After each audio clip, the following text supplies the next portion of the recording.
오늘 말씀을 같이 한번 좀 보겠습니다. 말씀은 마가복음 6장 48절 한 절만 보겠습니다. 같이 한번 읽을까요? 시작. 바람이 거스림으로 제자들이 힘겹게 노 젓는 것을 보시고 밤 4경쯤에 다시 바다 위 걸어서 그들에게 오사 지나가려고 하시매. 바람이 거스름으로, 이게 무슨 말씀이냐면 예수님께서 제자들에게 야 너희들 좀 먼저 저쪽으로 가라, 배 타고 저쪽으로 좀 가라, 내가 나중에 따라갈게, 지금 그러셨어요. 그래서 제자들은 예수님 말씀에 순종해서 배를, 지금처럼 무슨 기관이 있어서 엔진으로 가는 것도 아니고 돛이 달려서 돛으로 가는 것도 아니고 사실은 노를 저어야만 하는 그러한 상황이에요. 그런데 이 노를 저어서 가는 뱃길이 그리 짧은 길이 아닙니다. 제가 이렇게 전부 다 조사를 해보니까 거리로 보면 한 8km 정도의 거리예요. 이게 노를 저어야 됩니다. 근데 이 노를 지을 때 얼만큼 빨리 갈 수 있는가도 계산해 보니까 1시간에 한 4km 정도, 우리 걷는 그 속도 정도로 그렇게 배가 움직일 수 있대요. 그러니까 한 2시간에서 3시간 정도면은 갈 수 있는 그 거리를 제자들은 얼만큼의 시간이 걸렸는가 봤더니 저녁 때 해 넘어가고 조금 어두워질 때 출발을 해서 새벽녘까지 배를 타고 갔는데 2시간 정도, 3시간 정도면 갈 수 있는 거리를 한 7, 8시간 정도의 시간이 걸리게끔 됐어요. 왜냐? 그 중간에 바다에 바람이 불기 시작을 했어요. 근데 그 바람이 그냥 순풍에 돛단 배를 보내는 것처럼 순순히 불었으면 그래도 즐거운 마음으로 시원한 기분에 노를 저었을 텐데 이게 광풍이라고 성경은 기록을 했어요. 이 광풍이 뭡니까? 그 뭐예요? 미친 바람. 미친 바람. 그러니까 태풍 그런 겁니다. 아주 사람들이 견디기 어려운 그러한 바람이 불어서 가려고 하는 방향으로 뒤에서부터 바람이 불어주면 바람도 나를 가는 그 길로 도와서 더 빨리 가고 할 수 있을 텐데 이 바다에 부는 바람은 그냥 한쪽으로 부는 바람이기보다는 휘몰아치는, 이것을 가리켜서 우리는 돌풍 그렇게 표현합니다. 막 휘몰아치는 회오리 바람 같은 그러한 바람으로 바다에 몰아치게 되니까 제자들이 노를 지은다고 하더라도 그 노 짓는 것이 가는 방향으로가 아니라 배가 계속 돌 수밖에 없는, 이리 갔다 저리 갔다 방향을 잡을 수 없는 그러한 상태가 되어진, 그러한 배의 바람 때문에 제자들은 잠깐이면 갈 수 있었던 거리를 밤새도록 가야만 했던 그러한 상황이에요. 그럴 때 우리 생각은 어떨까요? 한두 시간이면 갈 수 있는 길을 한 7, 8시간을 가야 된다라고 하면 어때요? 처음에 출발할 때부터 갈 마음이 별로 없어요. 그런데도 갑디다. 언제? 명절에. 자기 차 운전해서 가는 사람들도 보통은 한 서너 시간이면 도착, 서너 시간이면 충분한 그러한 거리도 7시간, 8시간, 어떤 때는 12시간 정도도 걸려도 하여튼 고향 찾아가는 것을 보면 가야 될 이유가 분명히 있었던 것 같아요. 예수님이 제자들에게 먼저 가라라고 하셨을 때 그냥 배 타고 먼저 가라라고 하는, 배 타고 건너가는 것만이 목적이 아니었어요. 주님은 이 땅에 오신 목적이 온 세상에 복음이 전파되기를 원하셨어요. 그래서 가는 데마다 말씀을 전하고 가는 데마다 문제를 해결하시고 그들의 마음이 돌아서서 하나님을 믿을 수 있도록 그렇게 일을 하신 분이지요. 사람들에게 말씀을 가르쳐서 깨닫게 하시고 그리고 그들의 마음을 움직이셔서 하늘에 대한 소망을 갖게 하시고 그들을 붙들어서 옴짝달싹 못하게 하는 어둠의 세력, 마귀, 사단의 세력도 주님께서 내쫓아주심으로 완전한 자유를 얻게 하셨던 그 주님은 어디에 가서든지 이 일을 하기를 원하셨던 거예요. 그래서 주님의 살아생전 30년부터 33년까지의 어떤 삶이 한 3년 정도, 한 3년 반 정도의 그 기간이지만은 정말로 피곤한 것, 쉴 수도 없는 그러한 사역을 하셨어요. 오늘 이 제자들에게 배 타고 건너가라고 하시기 전에도 보면 제자들을 통해서 같이 일하실 때 사람들이 너무 많이 오니까 조금도 쉴 틈이 없었어요. 그래서 조금 멀리 가서 혼자 계시기도 하다가 제자들에게 야 너희들 먼저 가라 그래 놓고 당신은 기도가 필요하셨든지 산에 올라가셔서 기도를 하시고 그리고 뒤따라오시겠다라고 얘기를 하셨는데 바로 그 상황 속에 지금 광풍의 몰아침을 받고 있는 거지요. 근데 이 바람은 사실은 어떤 때는 우리에게 참 기분 좋게 해요.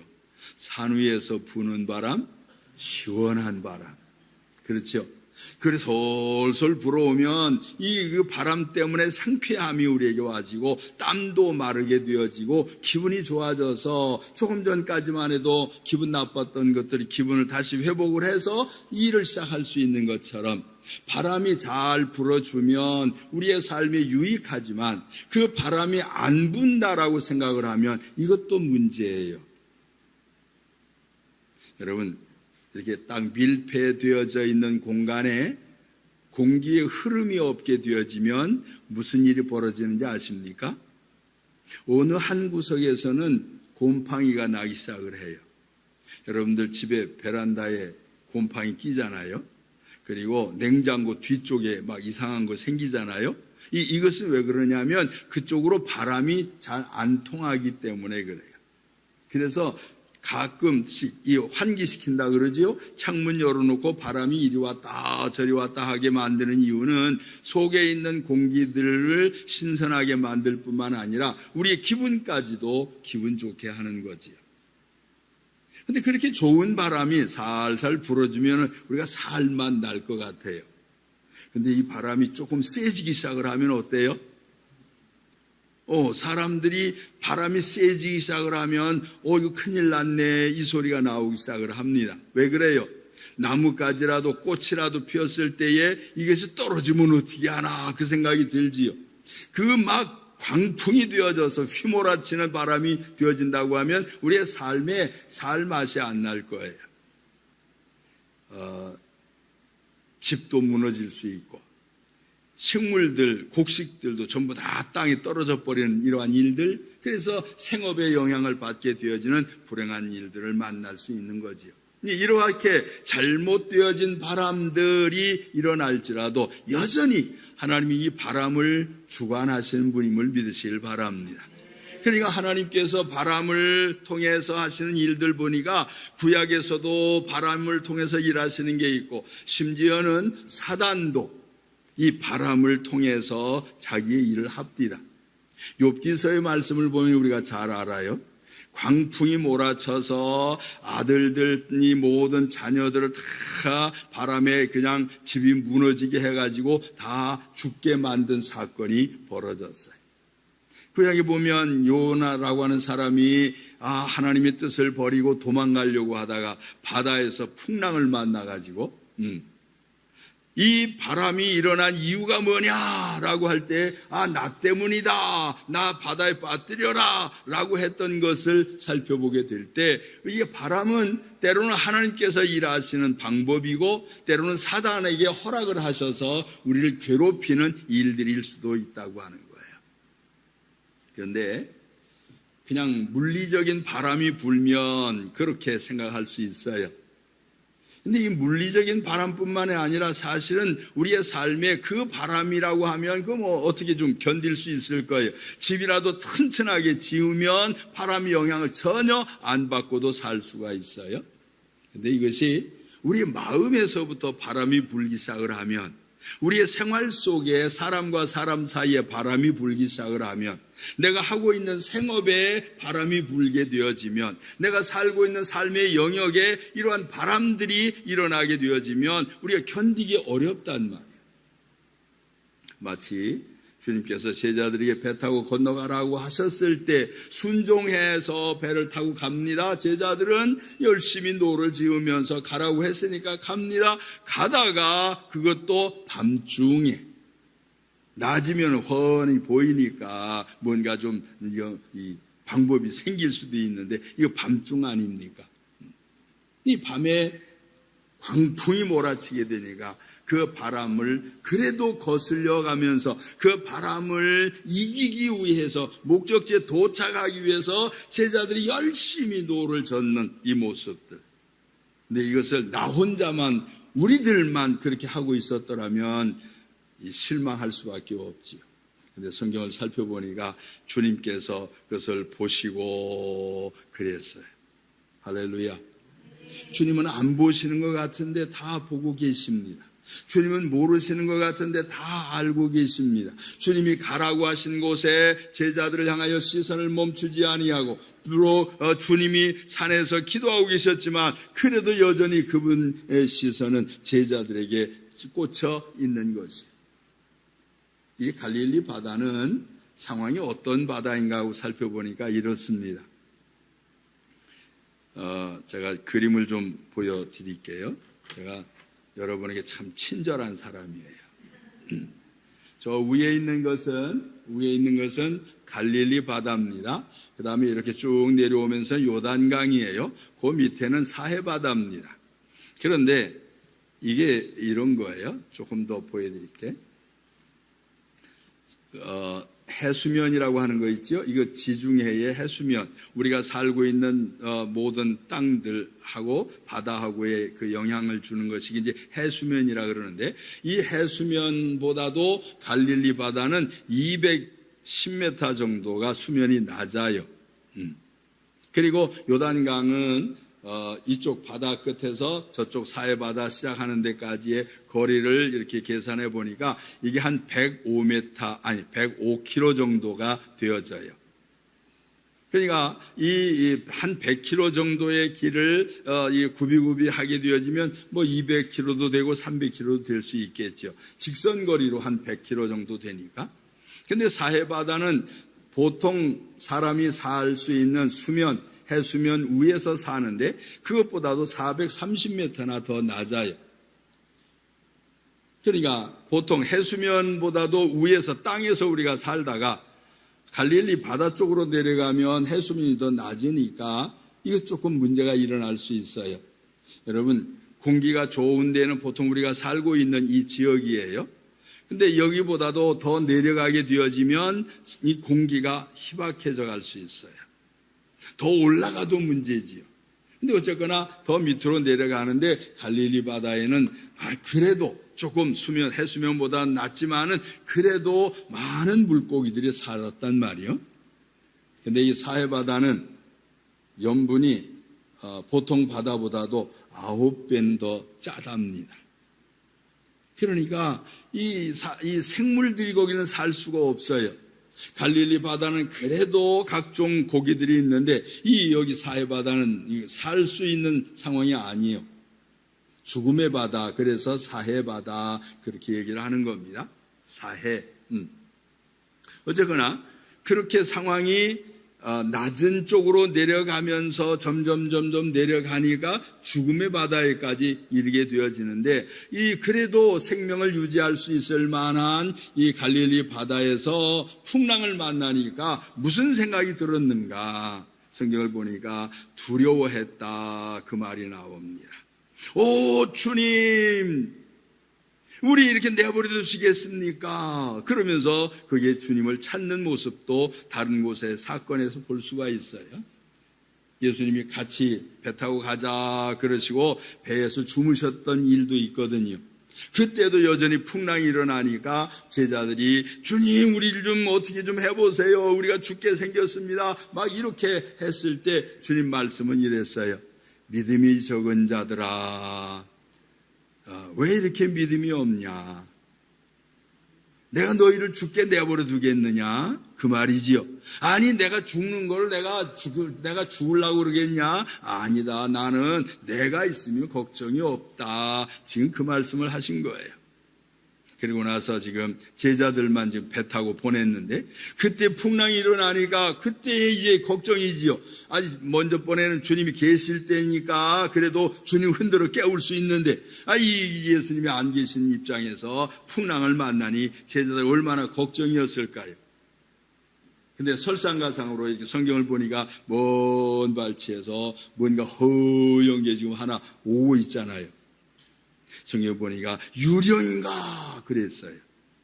유령이라고 하는 것은 그때나 지금이나 우리의 생각을 좀 움츠러들게 하는, 두렵게 하는, 죽은 자의 혼과 같은 그 느낌이 있어서 죽은 사람으로만 생각을 하는, 다른 말로 귀신으로 생각을 하는, 살아계신 분으로 생각할 수 없는 산자의 힘이 아니라 죽은 자의 힘이 영향을 미치는 바다에서 그런 허연 것을 보게 될 때 무슨 생각이 들까요? 바다에 빠져 죽은 귀신들이 나타났나, 이런 거예요. 그래서 유령인가 보다 막 이러고 있을 때 주님 이렇게 말씀하신 겁니다. 나다. 그때 제자 베드로는 뭐라고 그랬지요? 정말 주님이십니까? 그런 거예요. 진짜 주님이시면 그럼 나도 좀 물 위를 한번 걸어가게 해주세요. 이랬죠. 이 주님 뭐라고 그러셨어요? Come on. 와라. 그런 거예요. 이게 웬 떡이요? 그렇죠?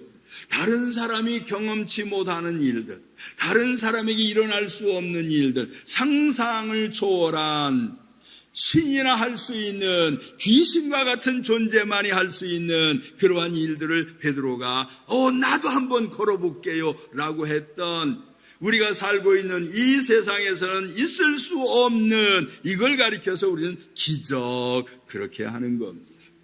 그리스도 예수 안에서 우리는 기적을 경험하면서 사는 사람들이요, 그리스도 예수 안에서 기적을 믿고서 살아야 할 사람들이에요. 주님이 물 위를 걸으시는 기적을 행하셨더라면 나도 주님을 따라가게 되어질 때, 주님을 의지할 때, 주님의 손을 붙들을 때, 주님께 간구하게 되어질 때 이러한 기적적인 사건들을 우리도 경험할 수가 있는 것이, 이것이 믿음이라고 하는 것입니다.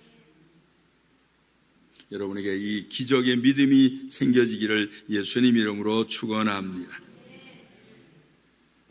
저는 성경을 쭉 살피면서 연구하면서 그런 생각이 들었어요. 하나님께서 왜 하고 많은 이 지구, 5대양 6대주, 그렇죠?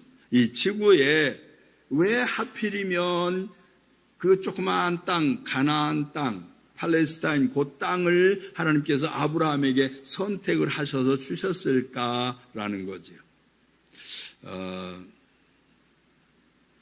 그것은 남쪽은 거의 다 사막지대예요. 북쪽으로 올라가면 높은 헐몬산이라고 하는 산이 있어서 그 높은 한 2,400 정도가 되나요? 하여튼 그 높은 산인데 거기서부터 이렇게 사람이 살기 힘든 곳이기도 하죠.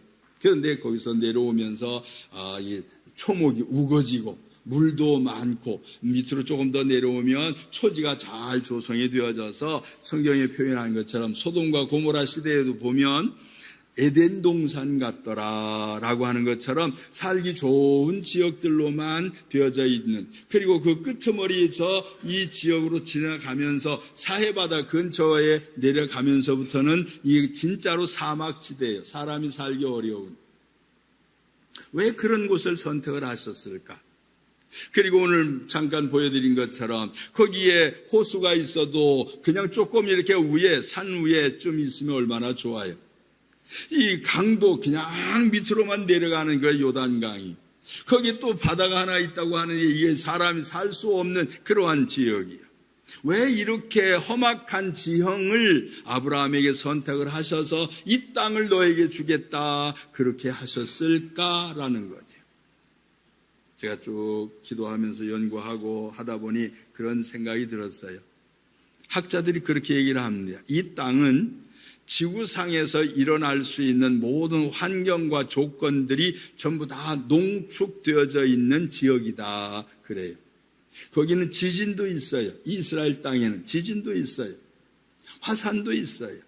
그리고 생물이 살 수 없는 물도 있어요. 생물들이 그래도 살만한 곳이요. 사람이 살기 어려운 사막지대도 있어요. 모든 목초가 잘 자라날 수 있는 그렇게 좋은 이 성경의 표현처럼 젖과 꿀이 흐르는 그러한 좋은 땅들이 거기에 있어요. 그런데 이 땅은 하늘에서 비를 주셔야만 이게 식물이 자라는 그러한 땅입니다. 땅 자체가 비가 오면 쑥 빠져들어가는 곳이에요. 우리 지금 화단 만들어 놨잖아요.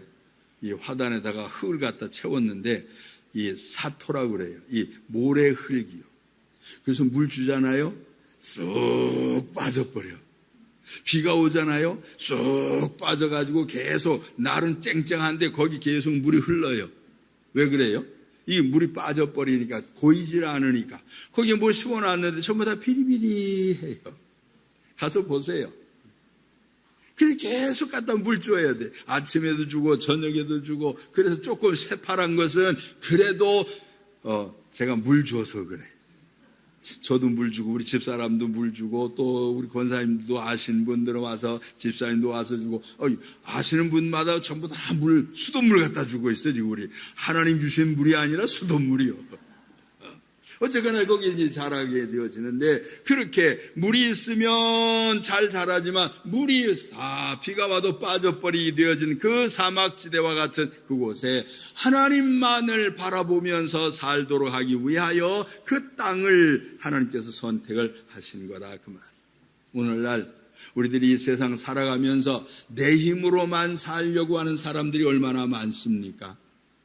그런데 저와 여러분은 주님을 의지해야 사는 사람들인 줄 믿으시길 바랍니다. 하나님을 의지하고 믿음으로 사는 것이 우리에게 정말로 중요한 것이. 하늘에서 비가 오지 아니하면 3년 6개월도 비가 오지 아니하면 모든 곡식을 심을 수 없는, 그래서 흉년이 될 수밖에 없는 그러한 삶이란 말이에요. 저는 계속 끊임없이 주님만 바라보고 있어요.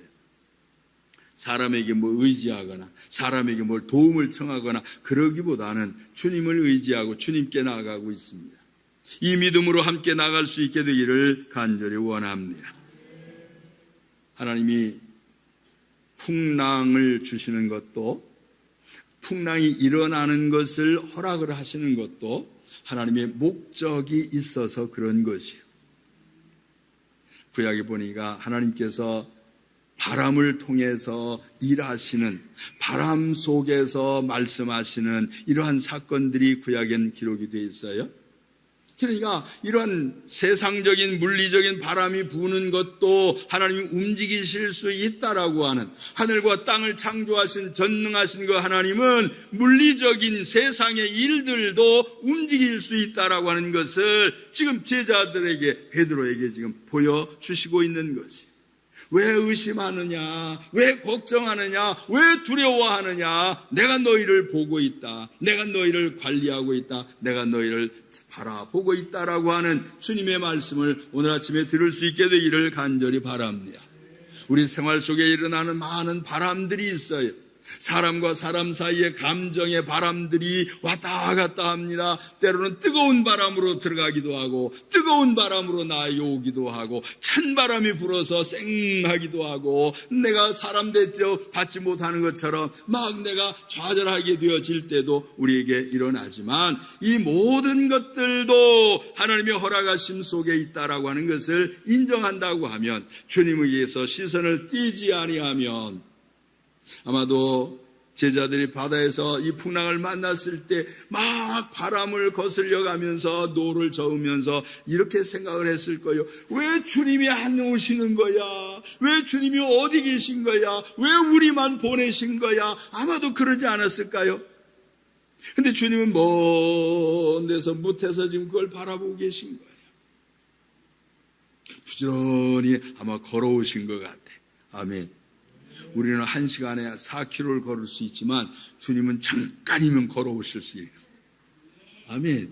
그분은 시공을 초월하신 분 아닙니까? 시간과 공간에 제한이 없으신 분 아니요? 그러니 물리적인 물 위에도 바람이 불고 풍랑이 치고 있는 그 바닷물 위에를 걸어오실 수 있었던 그분이라고 한다면 그 거리야 무슨 문제가 되겠습니까? 쭉 오는 축지법을 하셨는지 쏙 날아오실 때 이 진짜 유령인가 보다 그런 것이 맞아요.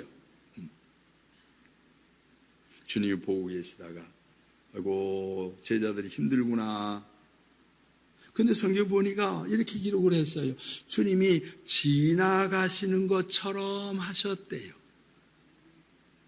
야야야 걱정하지 마라 나 왔다 이렇게 하시면 더 좋았을 텐데 성경 보니까 주님이 지나가시는 것처럼 이러고 계신 거예요. 아유 얼마나 서운할까. 그렇죠? 아니 지금 이 풍랑에 이 바다에서 놓아졌는 게 얼마나 힘든데 가야 되는 방향은 있는데 가야 될 곳은 있는데 이 배가 이쪽으로 갔다 저쪽으로 갔다 막 할 때에 제자들의 마음속에 얼마나 속상했을까요?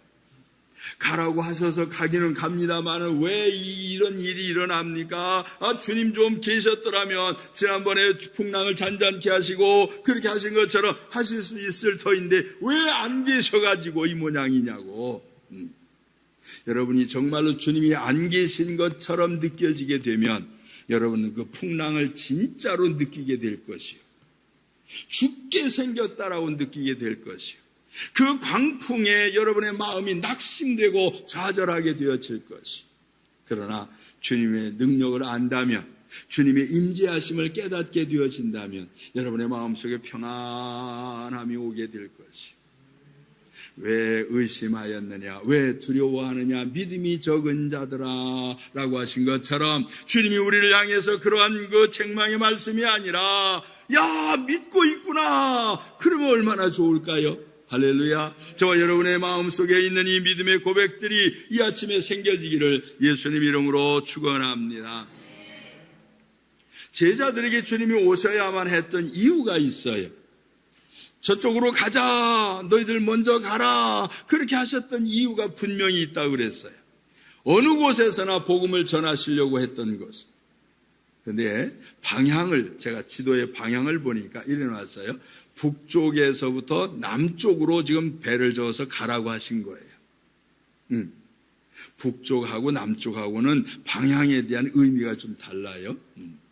북쪽은 사단이 있는 곳이에요. 남쪽은 그래도 광명이 있는 곳이요. 성경적으로 보면 그래요. 근데 어쨌거나 북쪽에서부터 남쪽으로 내려가야 되는데 남쪽으로 가서 보니까 무슨 일이 있느냐면 거기에 수많은 사람들이 지금 질병에 노출되어져 있어요. 많은 병자들이 지금 기다리고 있어요. 많은 병자들 고쳐야 될 이 주님의 이 생각, 주님의 계획 이게 있었단 말이에요. 그래서 야 너희들 먼저 가라. 왜요? 요즘에 그런 사람 많지요. 저희 집사람한테 내가 그 소리 하지 말라고 그래요. 내가 뭐 하잖아요? 뭐라고 그러잖아요. 왜요? 꼭 애들이 하듯이 그래요. 왜요? 이런 거예요. 식사하세요. 그럼. 나 지금 안 해요. 그럼. 왜요? 그런 거예요.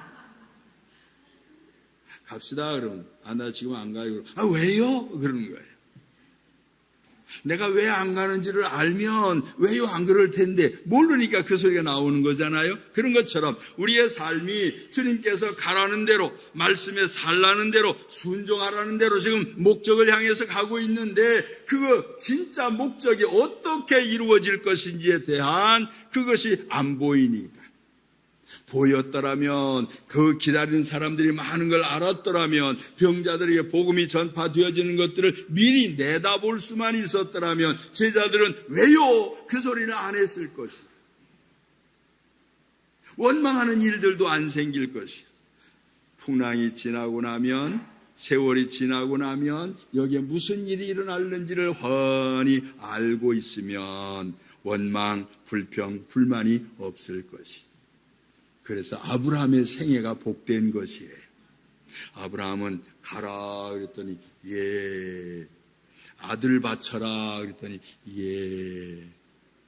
세월이 25년의 세월이 흘렀어도 40년의 세월이 흘렀어도 여전히 하나님 앞에 예했던 아브라함처럼 그는 성경에 이렇게 기록을 했어요. 하나님이 더 좋은 한 성을 예비하신 것을 알았다 그랬어요. 히브리서에 보니 하나님이 한 성을 예비하셨다. 그것을 아브라함은 알고 있었단 말이에요. 그러니까 아무 소리 안 하는 겁니다. 왜요? 라고 하는 소리 안 하는 겁니다. 신앙은 왜요가 없어야 돼요. 그냥 아멘. 성경의 기록이 이렇습니다. 예수 그리스도 안에서는 모든 것이 다 예만 되나니. 예라고 하는 말을 성경에서 원어로 보면 아멘만 되나니. 그러니까 뭐든지 아멘 해야 돼요. 근데 사람의 말은 아멘 잘 골라서 해야 돼요. 어떤 데는 실수하지요. 지식의 한계가 있어요. 상황의 조건들의 변화가 있어요. 그래서 우리가 하는 일들은 실수할 수 있어요. 모르는 것을 알고 있는 것처럼 말할 수도 있어요. 그러다가 혼나는 일이 생기지만 어쨌거나 사람의 말이 아닌 하나님의 말씀에 대하여 성경 말씀에 대하여 아멘할 수 있는 이 믿음을 가지면 우리는 보이지 않아도 볼 수 없어도 들리지 않아도 들을 수 없을지라도 우리는 거기에 대하여 안심을 하는 바람이 풍랑이 잔잔해져서 평안하게 다시 노를 저을 수 있는 이러한 일들이 우리에게 일어나게 될 것이에요. 보세요. 예수님이 풍랑 속에 오셔가지고 배에 올랐어요. 잔잔해졌어요. 그러면 저 같으면 이렇게 얘기할 것 같아요. 주님, 바람을 조금 뒤에서 불게 해주세요. 그러면 그 뒤에서 부는 바람이 이렇게 불면 배가 그냥 가만히 서 있어도 바람에 싹 밀려갈 것 아니요. 그러면 지금까지 했던 이 수고가 다 보상되는 거지요? 주님 좀 바람 좀 조금 남겨두세요. 그런데 성경을 보니까 제자들이 여전히 주님이 배에 오르신 이후에 성경은 노를 젓는 것으로 알 수 있어요. 그러니까 우리가 해야 할 일은 해야 된단 말이에요. 몽땅 다 주님께 맡겨놓고 기도만 하고 앉아있으면 언제 싹이 나와? 이 뿌려야 나올 것 아니요.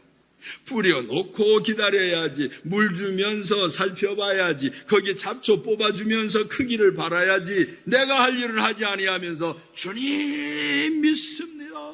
공중에 나는 새도 들에 빈 배가파도 입히시고 먹이신다고 창고가 없어도 넉넉하게 하신다고 했는데 주님 믿습니다. 저는 오늘부터 교회에서 살랍니다.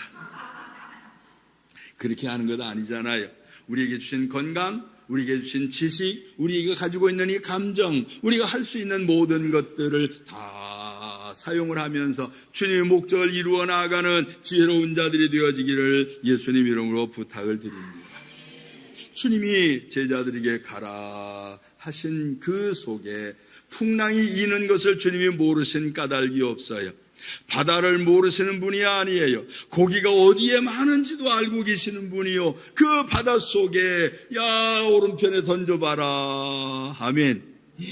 견딜 수 없을 만큼 많은 고기들이 잡혀 그물이 찢어지는지라 다른 배에 손짓해서 와서 도와달라고 해서 두 배에 가득하게 되었더라. 아멘.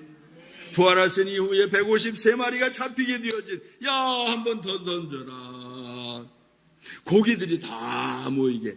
고기들 모여? 아마 그런 것 같아요. 종류별로 나란히 그런 것 같아요. 그 그물 한번 탁 던지니까 종류별로 153마리나 잡혔다. 할렐루야. 주님은 모든 걸 다 아시지만 당신이 하셔야 될 일이 있고 우리에게 맡기신 일들이 있습니다. 바다 위를 걸으실 수 있는 그분이 제가 예수님이었으면 이렇게 할 것 같아. 너들 수고 많았지. 그 많은 사람들에게 빵 나눠주면서 왔다 갔다 하면서 수고 많아서 같이 좀 쉬자. 그리고 나 기도할 동안에 그냥 좀 자라. 나는 이제 기도하고 그리고 이제 가자 그러셨을 때 제자들에게 같이 이렇게 할 수 있을 것 같아. 가자. 어디로요? 좀 물 위로. 같이 걸어와. 같이 가. 나하고 나 물 위로 걸어갈 거야. 아멘. 땅을 걷는 게 쉬울까요? 바닷물 위를 걷는 게 쉬울까요? 주님한테는 똑같아. 뭐 물이나 바다나 뭐 저 땅이나 똑같아. 그러니까 제자들의 입장에서는 뭐 뭘 해도 주님이 명하시면 순종할 만한 믿음이 우리에게 있어야 된다라고 하는 것. 오늘 아침에 우리의 삶 속에서 우리가 이런 걸 좀 알고 싶어요. 저에게도 정말로 사람들이 경험하지 않는 아주 기적의 사건들이 좀 많이 생겼으면 좋겠어. 그러면 간증거리가 많죠. 아멘. 내 생활 속에 딴 사람이 경험하지 못하는 것들이 일어나면 갑자기 제 눈이 막 좋아져가지고 안경 안 쓰고도 여러분 얼굴에 나 있는 솜털?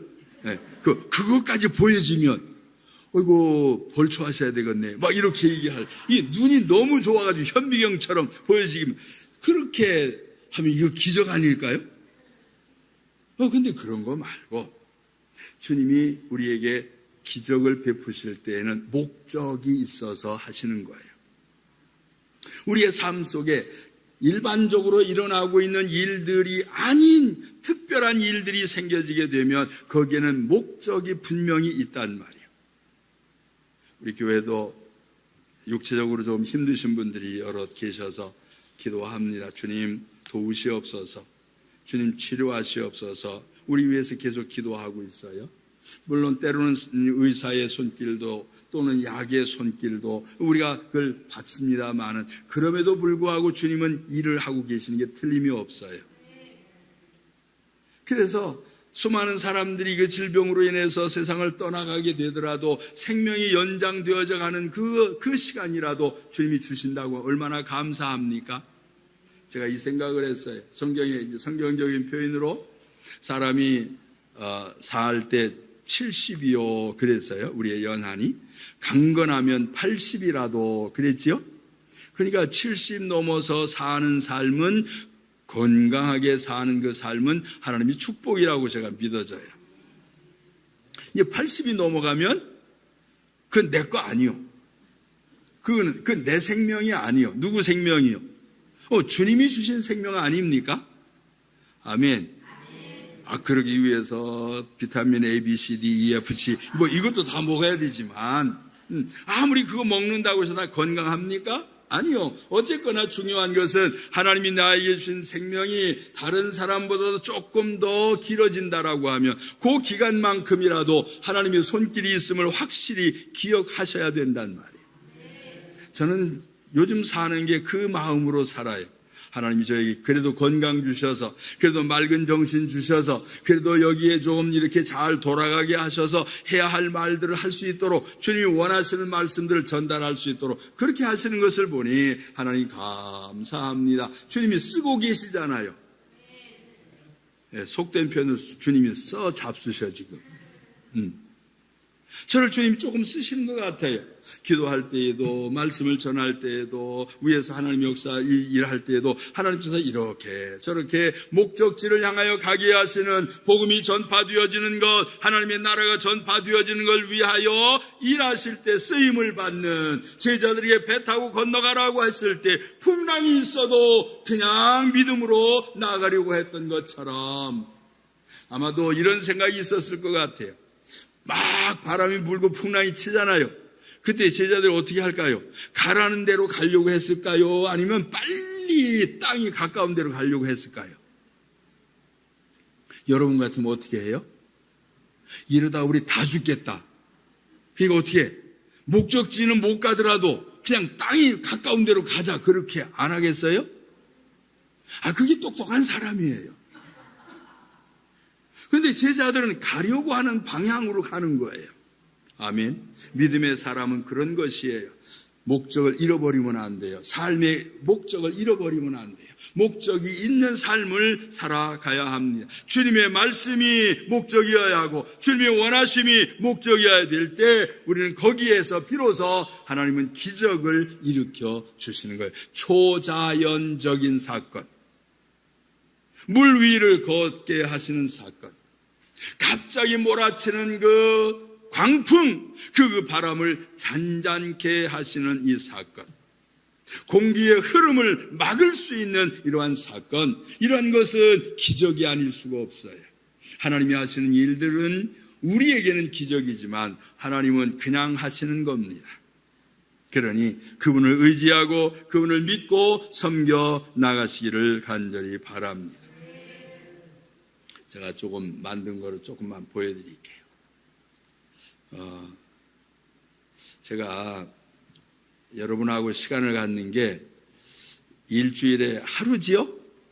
물론 어떤 분 수요일, 금요일 오시고 또 새벽에도 오시고 하지만, 근데 일주일에 하루인데 하루 중에도 몇 시간?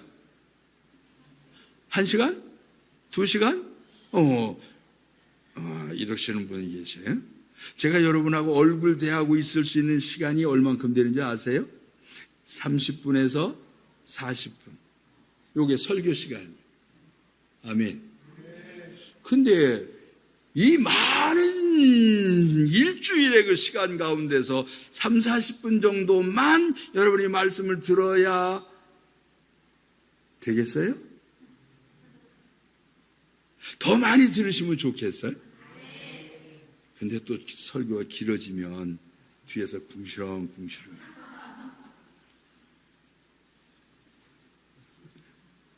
내 얼굴 보고 시계 한번 보고 핸드폰 만져보고 막 아이고. 근데 저에게 욕심은 있어요. 여러분 할 수 있으면 더 오래 붙잡아 놓고 싶어. 그래서 제가 가지고 있는 것, 제가 배운 것, 제가 들은 것, 제가 느낀 것, 제 마음속에 일어나고 있는 것들을 그냥 전부 다 전달을 하고 싶어요. 아멘. 따로 모이세요? 어쨌거나 제가 그래서 여러분에게 준비를 하는 거예요. 좀 봅시다. 바람을 거스르는 믿음이 있어요. 이게 한꺼번에 나왔네. 한번 읽어볼까요? 물고기가 상류로 맑은 물 찾아 고향을 찾아 오르듯. 바람을 거스린다라고 하는 것이 그거예요. 이 물 떠내려가는 대로 가는 게 아니고 그냥 맑은 물 찾아서 어디에 이 흙탕물에서부터 빨리 좀 벗어나야 되겠다 막 이래가지고 찾아가는 거예요. 그 밑에 거 바람이 우리를 목적지로 가지 못하게 하지만 믿음은 세상 바람을 휘말리는 것이 아니다. 날아가서는 안 된다. 그렇죠? 내게 시작. 내게 불어닥치는 광풍은 무엇인가? 물리적인 것, 환경적인 것, 조건적인 것, 그 다음에 영적인 것.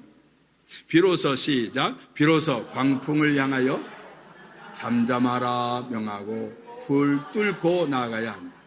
목적지를 향하여 시작. 그 목적지에는 또 다른 사명이 기다리고 있다. 주님은 목적을 이루시기 위하여 가라 하셨고 그 밤 바다에 사단의 광풍을 아시고 찾아오셨고 힘을 내라 하신단 말이에요. 야, 이게 힘을 내라 그 말이래요. We have good cheer. 기운을 내라. 이게 좀 다른 말로 좀 설명을 하면 그래요. 기운을 좀 내라. 용기를 좀 가져라. 좀 더 자연스럽게 하면 두려워하지 마라. 희망을 가져라. 괜찮아. 힘내. 뭐 이런 거지요. 용기를 내. 잘 될 거야. 어떻게 됐든지 우리의 마음속에 평안함을 주고 바람이 막 불어 그래도 야 알았어 걱정하지 마. 우리 주님 그러시는 거예요. 내 몸에 견딜 수 없는 것들이 왔어요. 그래도 주님 알았어. 주님이 우리에게 알고 계신단 말이에요. 내 생업에 대한 문제들이 복잡해졌어요. 그래도 주님이 알고 계신단 말이에요.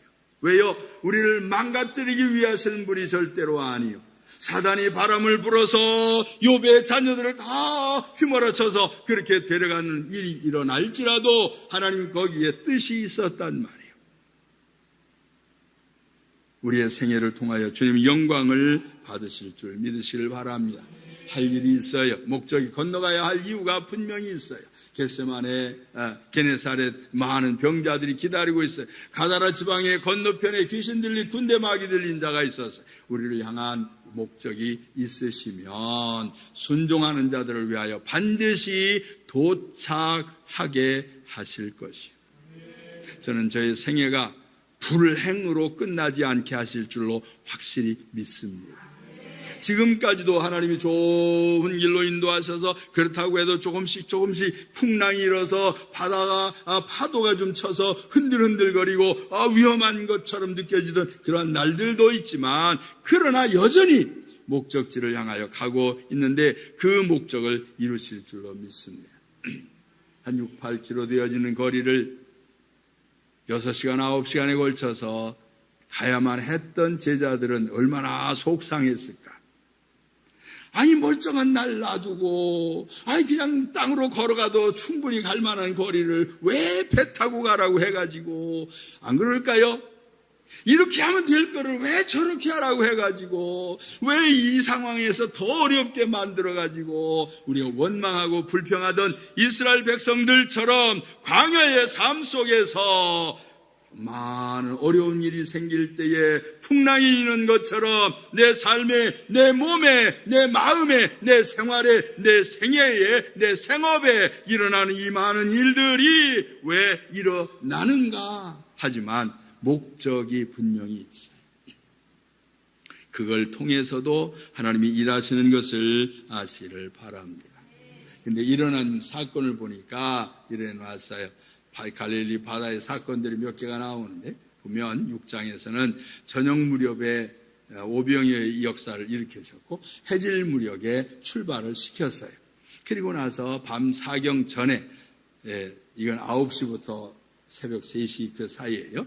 이 밤 사경쯤에 강풍이 일어났어요. 제자들이 거센 바람을 경험을 했고, 그 밤 사경 무렵, 그러니까 3시에서부터 6시 사이에 주님께서 거기에 오신 거예요. 그러니까 새벽녘쯤 돼서. 근데 왜 이렇게 늦게 오셨을까 그 생각이 들어요. 출발하자마자 풍랑이 일었으면 제자들 갈까요? 이게 주님 안 됩니다. 우리 못 갑니다. 저 바람 좀 보세요. 바람. 그렇죠. 근데 출발할 때는 잘 갔어요. 노를 저으면서도 아마도 여러분 몇 사람은 좀 쉬시오. 우리가 먼저 노 저을게요. 슬슬 아마 그렇게 했을 것 같아. 근데 어느 만큼 쭉 시간이 지나서 밤중에 되어지니까 깜깜해지니까 이젠 더 이상 이 좌우가 살펴지지 않은 그러한 때가 되어지니까 비로소 풍랑이 일기를 시작을 했다 이 말이에요. 장래를 알지 못하게 하시는 것은, 내일을 내다보지 못하게 하시는 것은 하나님을 경외하도록 하기 위한 하나님의 목적이 있단 말이에요. 여러분, 내일 일을 모르십니까? 그것이 주님을 믿어야 될 이유라고 하는 사실이에요. 하나님을 경외해야 할 이유는 내가 내일 일을 모르기 때문에 내 계획이 아무리 타이트해서 내 계획이 아무리 확실해도 하나님이 그 앞에 일어날 일들을 우리는 모른단 말이에요. 거기에 대하여 믿음 외에는 해결 방법이 없는 것을 아시길 바랍니다. 그런데 새벽녘에서야, 아멘, 그때서야 비로소 주님이 오셔가지고 아이고 고생했다 아마 그러셨을 것 같아. 할렐루야. 아니 고생한 사람한테 고생했다 그러면 아이고 고생 많았어 그러면 아이고 예 알아주셔서 고맙습니다 그렇게 하지만, 고생도 안 한 사람한테 너 고생할 거야 그러면 뭐라 그럴까요? 이 뭔 악담을 그렇게 하세요? 막 그렇게 하겠지요. 고생한 사람에게 위로가 필요한 것처럼 우리의 삶 가운데에 이 땅에서의 이 삶 속에는 반드시 주님의 위로하심이 있어야 산단 말이에요. 저와 여러분은 주님의 위로를 받으면서 그 위로를 느끼면서 거기에서 기쁨을 얻고 거기에서 안식을 얻는 복 있는 성도들이 되기를 예수님 이름으로 부탁을 드립니다. 여러분 생애에 뭔가 어려운 일이 있습니까? 그러면 주님을 쳐다봐야 돼. 제자들 이렇게 했을 것 같아요. 막 지금 막 바람이 불어. 주님이 여기 안 계시잖아요. 어딜 쳐다봤을까? 떠나왔던 그 자리, 그렇죠? 주님이 배 타고 너희들 먼저 가라 그랬을 때 주님이 거기 계셨잖아요. 거기 쳐다보면서 왜 우리 보고 가라고 했어요? 막 이렇게. 그렇죠? 왜 우리 보고 가라고 그랬어요? 아니 주님 왜 거기 그냥 계세요? 아마 안 그랬을까요? 그 마음이 주님을 찾는 마음이 정말로 간절하게 되어졌을 때 비로소 주님이 그 자리에 기적으로 나타나신 거란 말이에요. 주님을 아무 때나 경험할 수 있는 건 아니요. 우리에게 이러한 견딜 수 없는 어떤 상황들이 일어나야 주님이 살아계심이 분명하게 깨닫게 되어지고 주님이 일하실 때 주님이 하셨습니다 라고 하는 이 믿음의 고백을 주님이 원하신 까닭에 그래야 복음이 전파되어지고 그래야 누군가에게 생명이 전달되어지기 때문에 이러한 일들을 기다리고 있는 거란 말이에요. 여러분 힘들어지면 기적이 가까이 오도다. 할렐루야.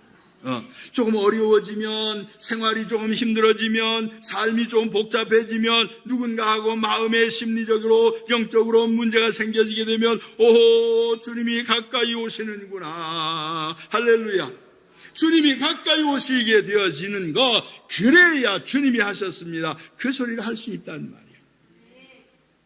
주님이시면 나도 물 위를 걷게 해주세요 라고 했던 것처럼 우리의 삶에 주님을 인정할 수 있는, 그리고 주님 앞에 한 발자국 내려갈 수 있는 우리의 신앙생활이 내 삶에 어려움이 있을 때 내가 해결하려고 애쓰지 그 자리에 머물지 아니하고, 애쓰는 것 필요하지만 거기에만 머물지 아니하고 주님을 바라보게 되어지면 주님이 먼 데서 우리를 보고 계시다가 이제 나를 찾는구나 그러셨을 거예요. 우린 배 타고 가라고 그러시더니 당신은 걸어서 가시나 봐. 아마 그렇게 생각을 했을 거예요.